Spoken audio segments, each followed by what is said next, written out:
노회찬 자살 오늘 또 한 번 얘기해야 되겠어요. 이거 너무 말이죠. 의혹이 너무 많아서.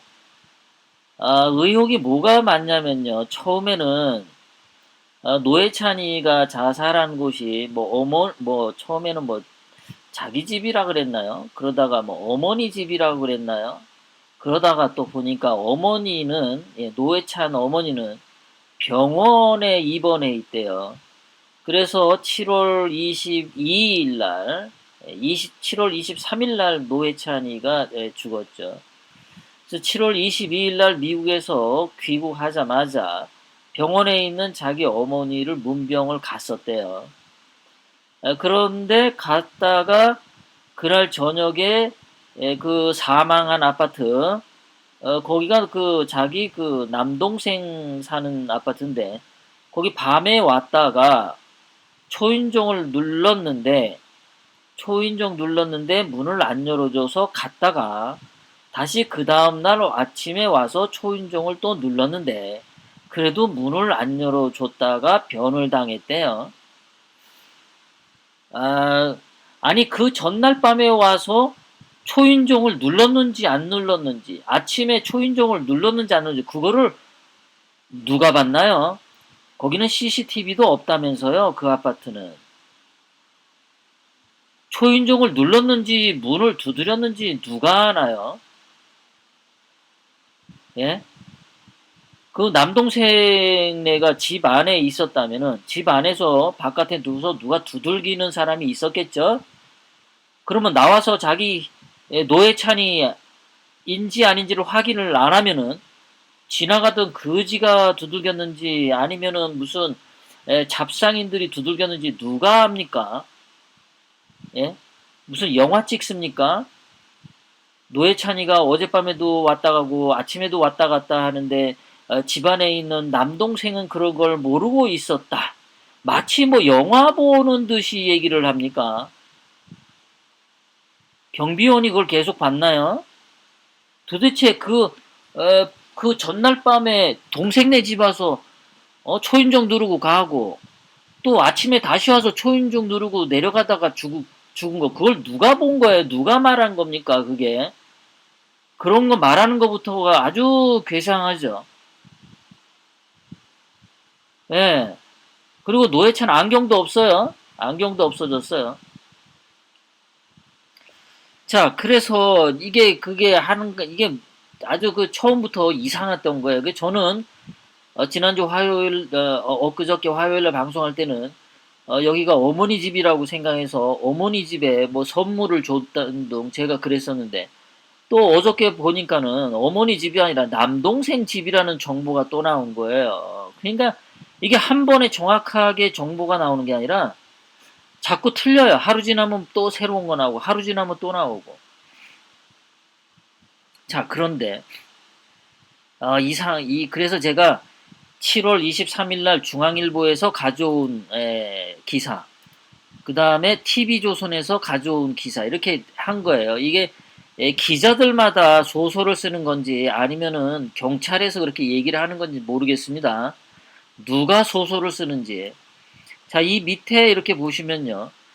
어, 노회찬 자택이 아니라 모친 아파트로 알려져 더 충격이었다.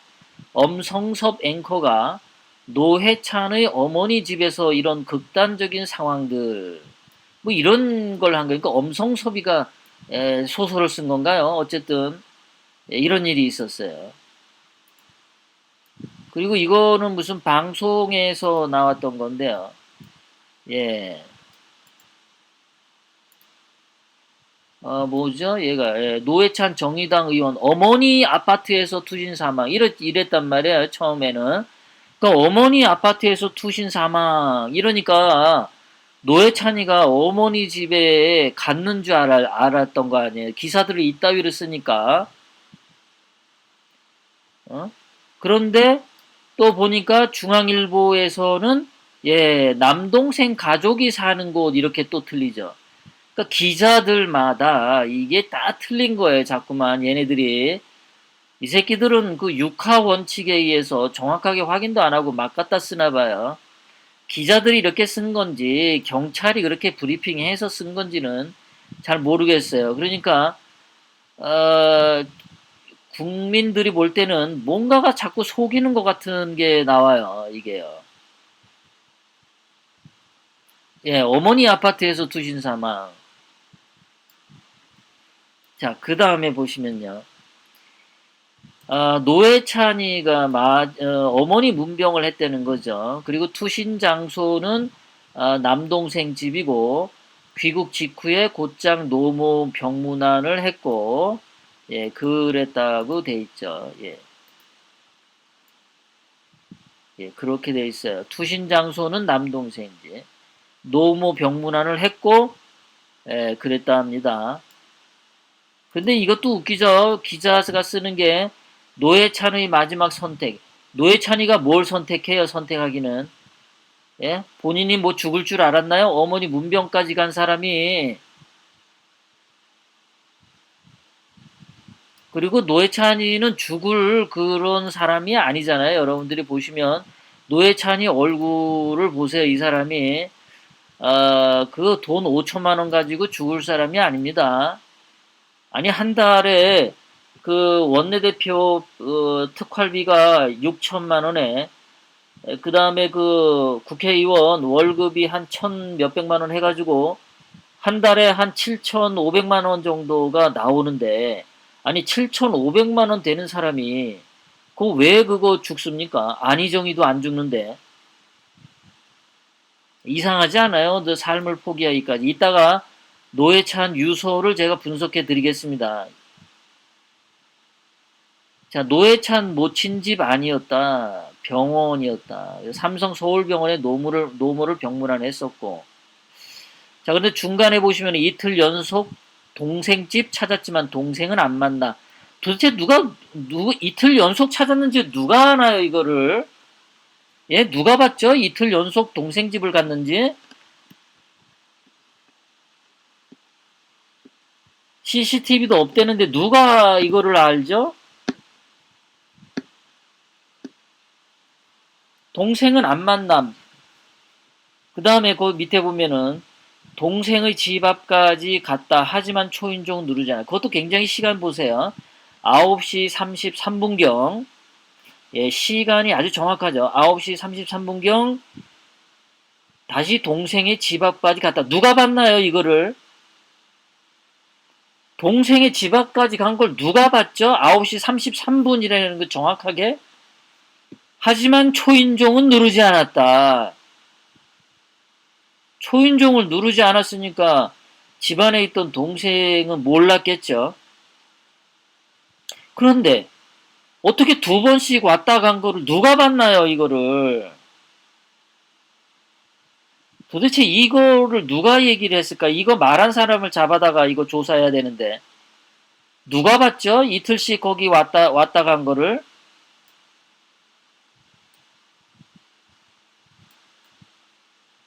이 새끼들 아주 수상해요. 수상해도 엄청 수상합니다.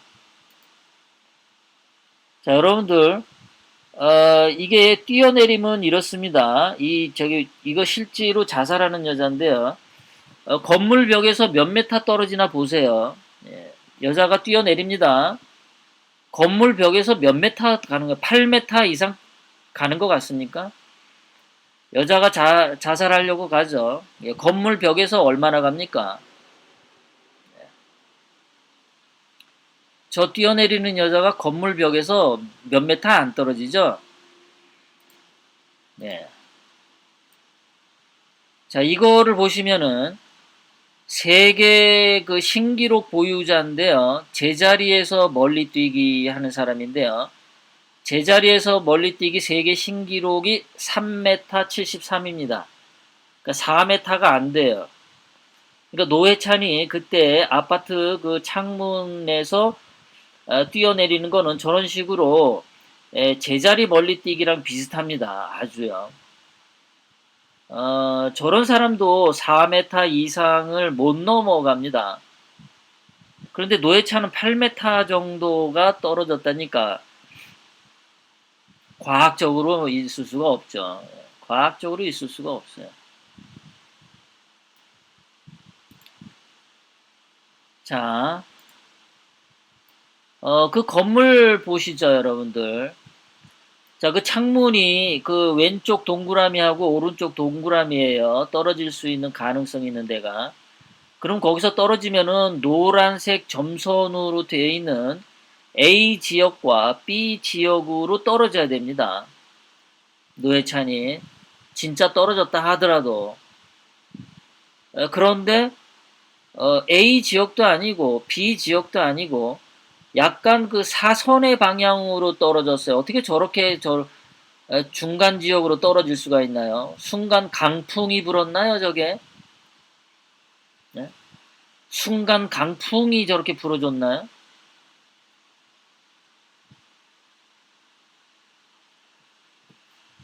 이상하죠? 확실히 이상합니다. 굉장히 이상합니다. 굉장히 이상해요. 자, 그런데 그 노회찬이가 그 창문 틀 거기가 보세요. 거기가 보면은 사람 발 딛기가 굉장히 힘듭니다. 몸 중심을 잡기가 그 턱이 져가지고 창문 턱이 져가지고 말이죠. 창문 턱이 사람이 올라갈 수 없는 그 힘든 데예요. 자, 그리고 노회찬이가 여기 퍽 하고 떨어진 것을 경비원이 들었다 그랬죠. 근데 경비원은 노회찬이 그 동생 집이 17층하고 18층에 있는지 어떻게 알고 금방 거기를 올라가서 외투하고 유서하고 지갑을 발견했나요? 노회찬이가 쿵 하고 떨어진 거를 9시 38분이라 그랬어요. 아까 9시 33분경에 초인종을 안 누르고 내려왔다 그랬습니다. 그럼 여러분 생각해 보세요. 9시 33분경에 초인종을 안 누르고 왔는데 거기서 뛰어내렸다. 그래서 9시 38분에 죽었다. 그럼 17층에서 진짜 떨어졌다 하더라도 그 1, 2분 만에 그렇게 팍 죽나요, 금방? 그리고 초인종 누르려다 마른 게 9시 33분인데 초인종 누르려다 말고 그냥 뛰어내리나요? 어떻게 그 경비원은 17층, 18층에 노회찬이의 동생이 사는지를 어떻게 알았을까요? 어떻게 그 시신을 확인한 뒤에 곧장 17층, 18층으로 올라갔을까요? 경비원이. 그리고 경비원 말에 의하면 그 창틀에 신발 자국이 있었대요. 여러분 저 창틀 한번 보세요. 신발 자국이 생길 수 있나? 노무현이가 무슨 뭐 진흙탕 그 신발로 와서 저기를 디뎠나요? 저기 신발 자국이 생길 만한 저게 자국입니까? 저기 장소가?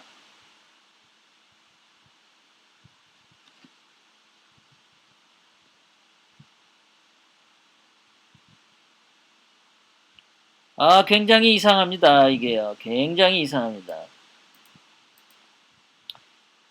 자, 이 경비가 이상한 게 이런 거죠.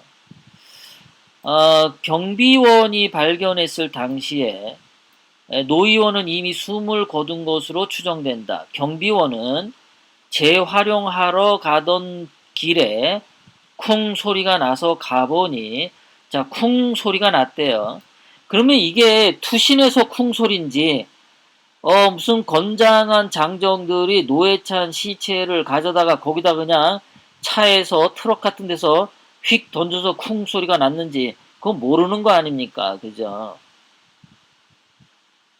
자, 그래서 가보니 사람이 엎어져 있었다. 얼굴을 확인해 보니 노회찬 의원이었다. 이 사람은 노회찬 의원 얼굴을 어떻게 그렇게 잘 알죠? 딱 보자마자 노회찬 의원인지 어떻게 알죠? 안경을 안 썼는데? 노회찬이는 항상 TV에 방송에 나올 때 안경을 쓰고 나왔죠. 우리는 되게 그렇습니다. 안경 쓴 얼굴을 가진 사람을 맨날 보다가 어느 날 안경을 벗은 얼굴을 보면은 잘 모르는 경우가 있어요. 이 경비원은 어떻게 이렇게 금방 노회찬 얼굴인지 확인을 했죠?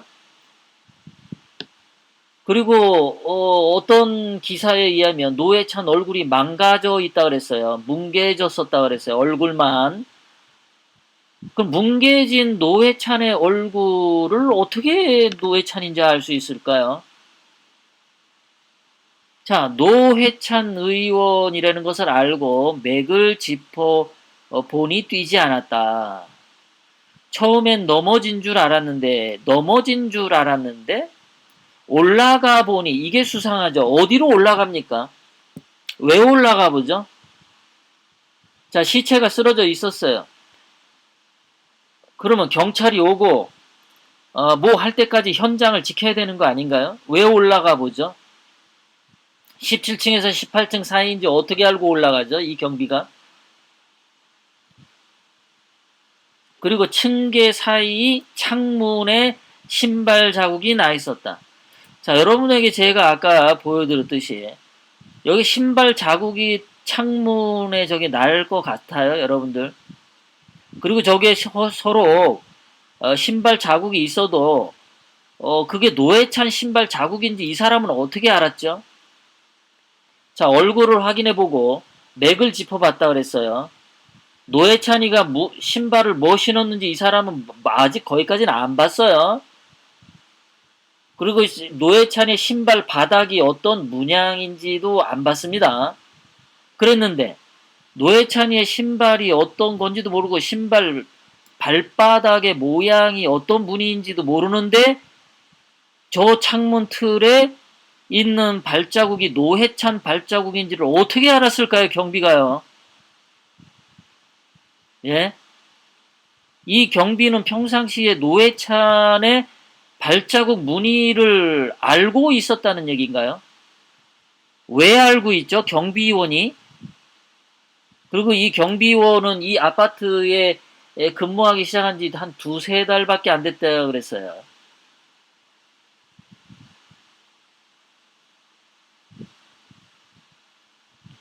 이 경비가 굉장히 이상합니다. 이 경비가.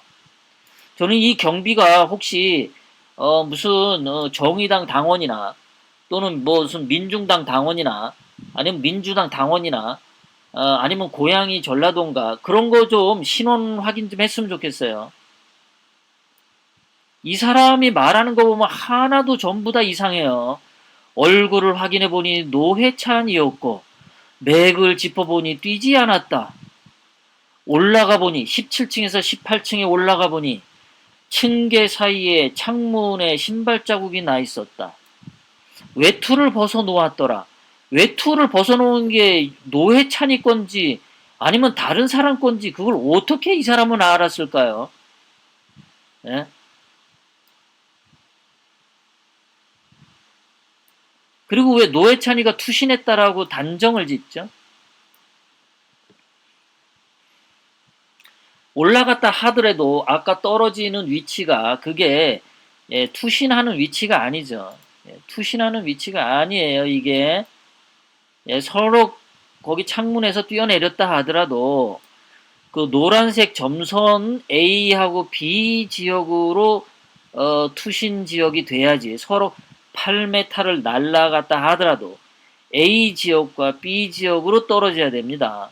그런데 어떻게 하면 조기에 떨어지나요? 저 가운데 투신하는 사람이 저렇게 사선으로 옆으로 한 15도 내지 20도 각도로 저렇게 떨어지는 경우가 있나요?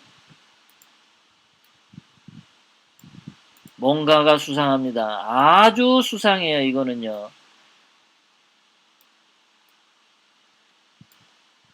이렇게 많은 의혹이 있는데도 자살이라고 확 단정하고 그냥 가겠다? 그냥 가겠다.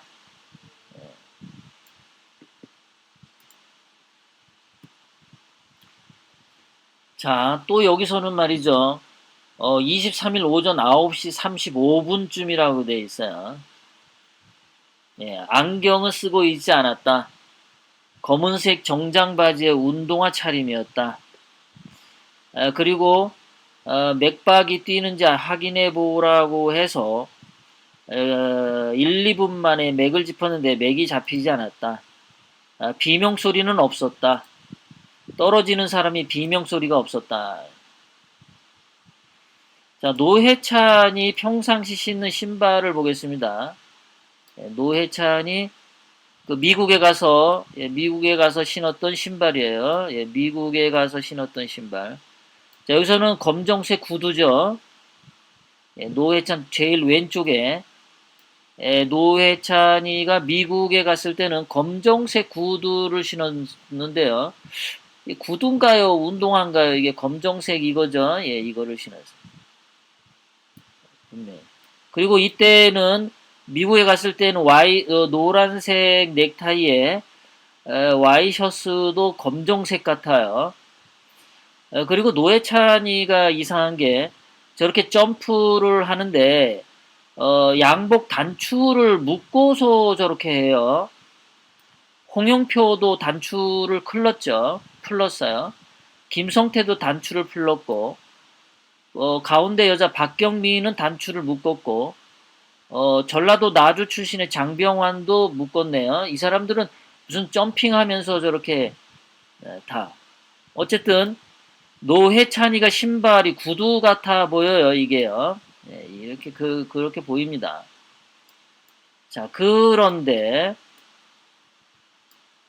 노회찬이가 국회에서 신문지 깔고 누울 때 보면은요, 그 하얀색 태가 있어요. 이거는 운동화인가요? 이게 하얀색 태가 있는 거예요.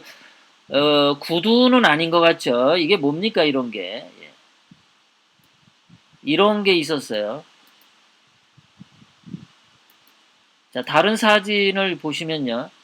자, 노회찬이가 누웠을 때 신발이에요. 밑바닥에 그 하얀 띠가 있죠. 노회찬이가 완전 그 정통 구두는 아니고 뭐 이렇게 그 워킹화, 콤보 그런 것 같아요. 이런 걸 보면은 그 노회찬이가 발 부분에 발목이나 다리 부분이 약간 허약한 게 아니었나 싶어요. 그래서 오래 걷거나 장기간 서서 뭘 이렇게 하는 거에 하체의 피로를 많이 느끼는 것 같아요. 그래서 저런 편안한 신발을 신었던 것 같습니다. 아까 미국에 가서 그 신었던 신발 한번 볼까요? 이게 아까 그 신문지 위에 누웠던 그 신발 아닌 것 같죠? 밑에 하얀 띠가 안 보이죠? 미국에 갈 때는 다른 신발을 신은 것 같아요. 그럼 미국에 갈 때는 좋은 구두를 신고 한국에서는 그 정의당의 그 민노총 근로자들 보라고 운동화 같은 검소한 걸 신었나요? 또 그런 건가요?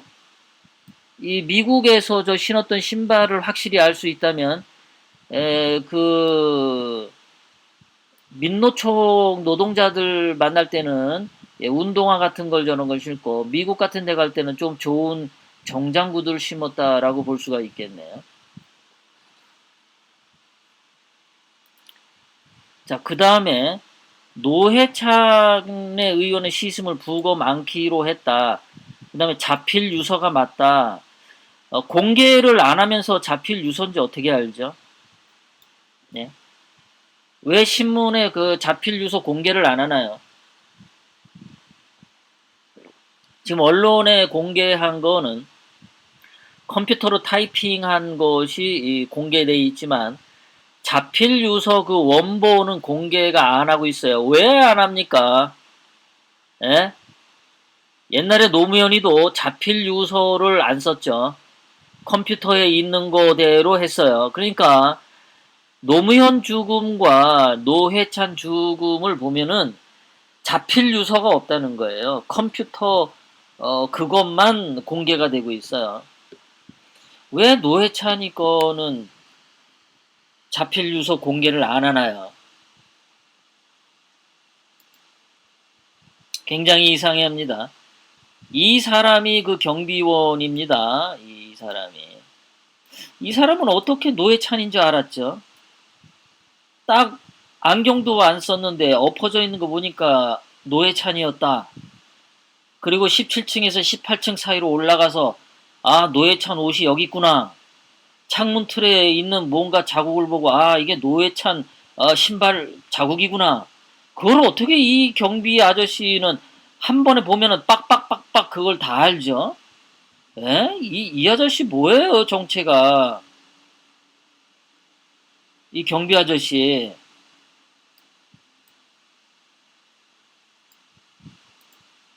자, 이 경비원 아저씨는 여기서 근무한 지 몇 개월 안 됐지만, 노회찬이 여기서 사는 줄은 몰랐다 그랬어요.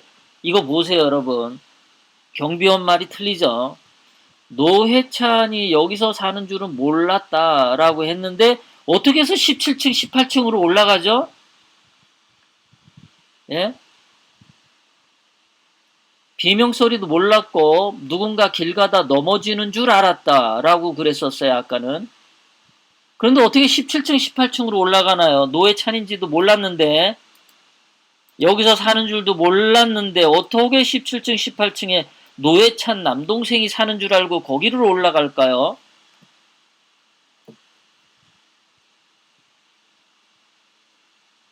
정말 이상하죠, 여러분들.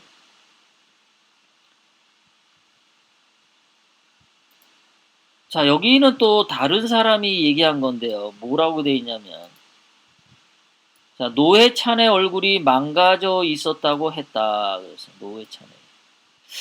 이것도 어떤 사람이 다른 어떤 신문 보도를 보고 이렇게 썼을 것 같아요. 노회찬의 얼굴이 망가져 있었다. 자, 이 노회찬의 얼굴이 망가져 있었다고 우리도 많이들 생각했었단 말이에요. 그죠? 그리고 고층에서 17층에서 투신했는데 어떻게 얼굴만 망가지고 뇌하고 팔다리는 괜찮았냐. 우리가 그렇게 얘기했었잖아요. 그런 말들이 많았었잖아요. 그런데 아까 경비 얘기 들어보니까 17층에서 투신한 사람이 얼굴도 말짱해. 팔다리도 말짱해. 맥박 만져니까 벌써 죽어 있어. 그리고 17층, 18층에서 떨어진 걸 목격도 안 했으면서 17층, 18층으로 올라가서 노회찬의 옷을 발견해. 뭡니까, 이게. 이렇게 많은 의혹이 있는데도 경찰은 더 조사 안 하겠다. 의혹이 이렇게 많은데도 조사 안 하겠다. 대한항공에서 물컵 하나 던진 거 가지는 온 가족 다 압수수색하면서 그것도 관세청이 무슨 39년 만에 처음으로 압수수색한 기록이잖아요. 그게 대한항공 압수수색도 물컵 하나 던졌다고 39년 동안 관세청이 그 누구도 압수수색 안 했었는데 최초로 압수수색을 했어요.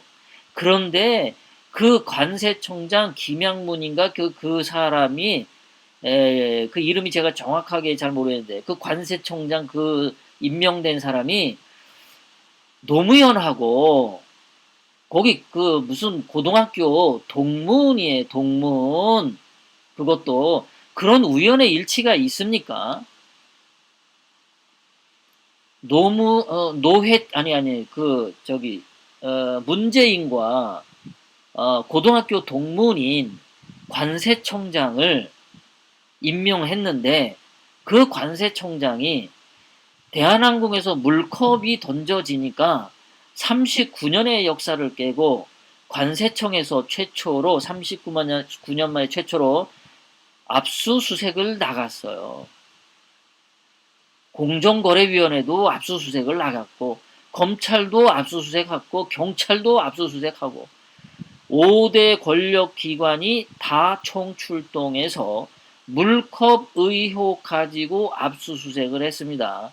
그러면 노회찬이 이 사망 사건에 관해서 너무 많은 의혹이 있는데도 검찰과 경찰은 신속하게 투신 자살이라고 결론을 내리고 부검도 하지 않겠다라고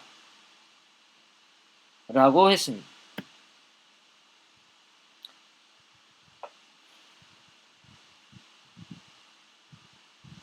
자, 노회찬 유서를 한번 보시겠습니다. 노회찬 유서. 자, 정의당이 공개한 노회찬의 유서 전문입니다. 제가 한번 보겠습니다. 굉장히 이상해요. 굉장히 이상합니다. 2016년 뭐 돈 받은 얘기예요. 4천만 원 받았다. 나중에 알았지만 자발적 모금이었기에 정상적인 후원 절차를 밟아야 했다.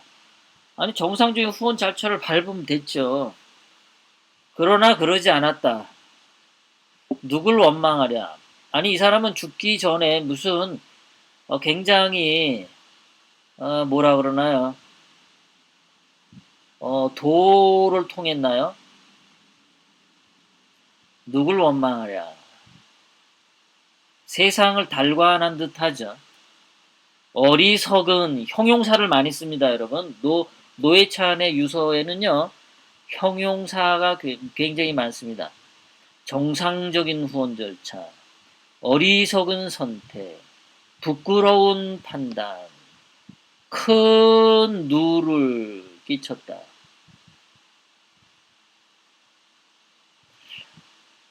그리고 대개 이 좌파들은 뭐 문제 걸리면은 관행이라고 많이 빠져나가지 않나요? 관행. 옛날에 김기식이가 그 여비서하고 같이 외국에 여행 다니고 방방 뜨고 그럴 때도 그때 문재인이 나서서 그거 국회 관행 아니냐? 그렇게 감쌌잖아요. 노회찬이가 이런 거 가지고 뭐 죽을 일인가요, 이게? 어리석은 선택이었고 부끄러운 판단. 여러분 그 노회찬이의 성격이나 저는 노회찬 목소리를 들어본 적이 없습니다, 여러분. 아예 들으려고 하지 않았기 때문에 애초부터 안 들었어요. 그 목소리가 사투리를 쓰는지 안 쓰는지도 좀 모릅니다. 그런데 노회찬이의 얼굴 보고 그 사람이 신문에 기사가 실린 걸로만 판단했을 때, 뭐 신문지 깔고 누우면서, 뭐 황제 감옥이니, 이렇게 남에 대해서 비아냥대는 것을 봤을 때, 자, 노회찬이가 그렇게 남에 대해서 굉장히 막무가내, 막 나가는 성격이죠. 자, 그렇게 막 나가는 성격의 사람이 어리석은 선택이었고, 부끄러운 판단이었고, 이런 마음을 가져지나요, 여러분? 막 나가는 사람들이 자기가 하는 행동이 어리석은, 부끄러운, 이런 말을 쓰나요? 예, 토마스님, 절대 사과하는 사람이 아니죠. 자기가 하는 일에 절대 물러섬이 없는 성격이에요. 노회차는 말이죠. 예, 자기가 한 행동에 대해서 뒤로 후회하거나 물러섬이 없는 사람이죠, 이 사람이요. 큰 누를 끼쳤다. 요즘도 이런 말을 쓰나요? 누를 끼쳤다. 노회찬이가 그렇게 이거 굉장히 옛날 말 아닌가요? 큰 누를 끼쳤다. 요즘은 되게 큰 피해를 입혔다 이러죠. 예. 어렵게 여기까지 온 당의 앞길에 큰 누를 끼쳤다. 누를 끼쳤다. 이런 단어를 쓰나요? 요즘에. 노회찬 나이가 그렇게 많나요? 할아버지인가요?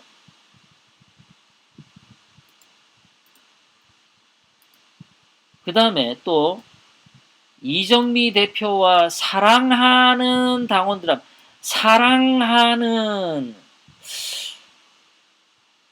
노회찬이가 사랑하는, 이런, 풍부한 정서적인 사람이라는 그 느낌이 있나요, 여러분들, 시청자 여러분들?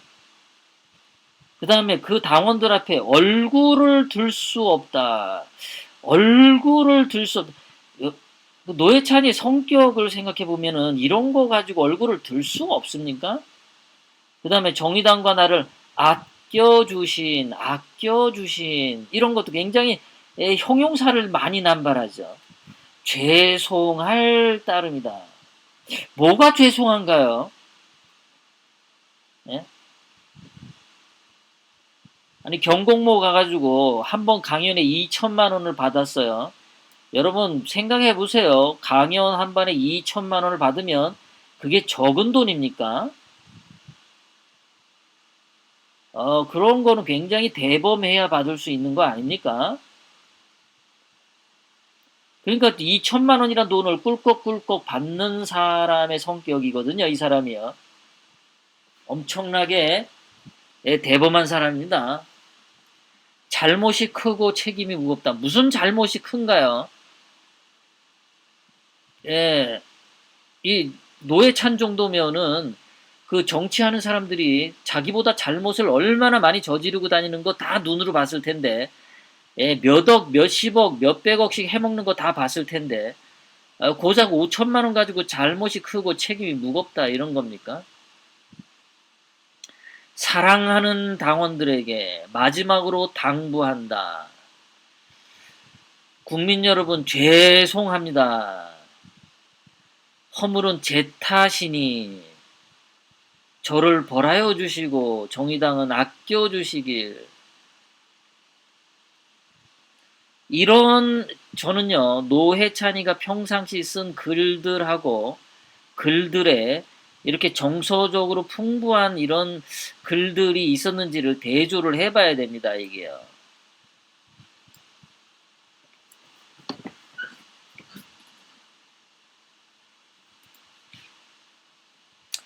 자, 노회찬이 거기 조문에 임종석이가 왔습니다.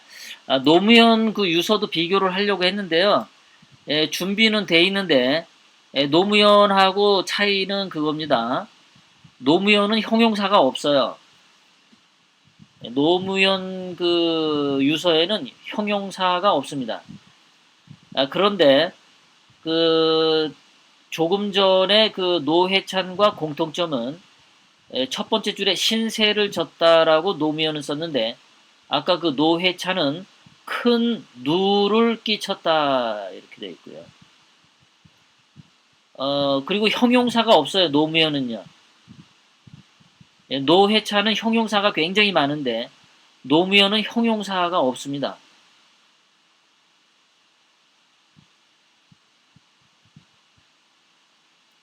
그 점은 달라요. 그런데 공통점은 그 자필 유서가 공개되지 않고 있다는 거예요. 자, 이렇게 해서 그 임종석이 노회찬 거기 장례식 병원에 조문을 왔는데 임종석이 한 말이 가관입니다. 대통령도 힘들어한다. 여러분 이게 상식적으로 이해 갑니까? 아니 문재인이 왜 힘들어하죠? 자, 남이 죽었어요. 예, 비명에 갔습니다. 그러면 그 사람들의 슬픔을 위로해줘야 되는 거 아닌가요? 근데 거기 가서 나도 힘들어. 지금 한창 슬퍼하는 사람한테 가서 나도 힘들어. 여러분들 이거 어떻게 생각하세요? 유족 마음은 나중이고 문재인 마음이 먼저예요. 나도 힘들어. 대통령도 힘들어. 그러니까 어떡하라는 거죠?